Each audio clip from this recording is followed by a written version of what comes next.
can I manage my time well and still be excellent at all of the things that I need to be excellent at?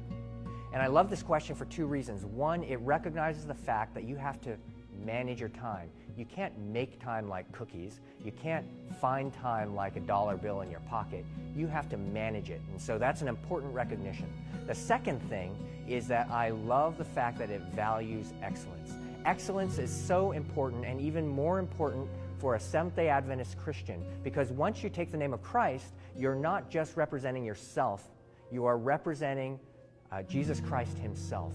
And your excellence, or the extent to which you lack excellence, reflects well or poorly on what people think of Christ. And so I love this question. Now let's get down to how this happens. First of all, and I can't underestimate this, is you must ask God to manage your time for you.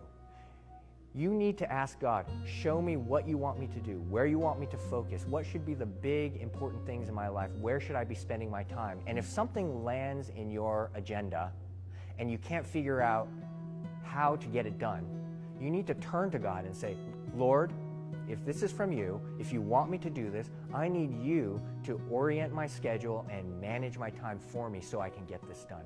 You need to be walking with the Lord and asking him to manage your time.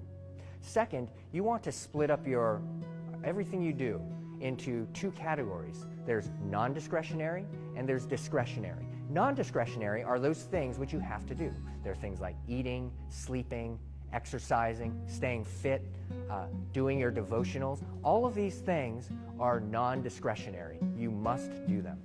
Then you have things that are discretionary, and these could be any array of things, recreational things, etc., etc., etc. And that's all discretionary. You take your non-discretionary items and then you budget it out, and you see how many hours on eating, how many hours on sleeping, how many hours on this or that is non-discretionary. You add all that up, and then you know how much discretionary time you have left. And so once you know what that number is, you look at every single discretionary thing that you're being asked to do or that you want to do, and you say, is that item worth X% of my discretionary time? It really helps you to prioritize.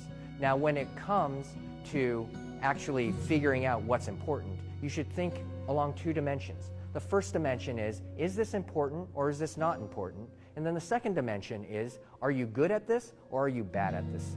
If something is important and you're good at it, this should be your power alley. You should be knocking this stuff out of the park, and it is very important for you to do. If something is important but you're not as good at it, you want to find help. You want to maybe even outsource this thing.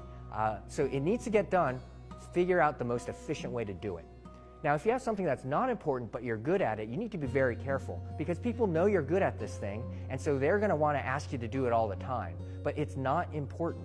And so you really need to figure out how to say no and how to deflect and get yourself extracted from these kinds of areas. And then finally, you have things that are not important and you're not any good at them. These things, don't think twice. Just let them go, get them out, and keep on going.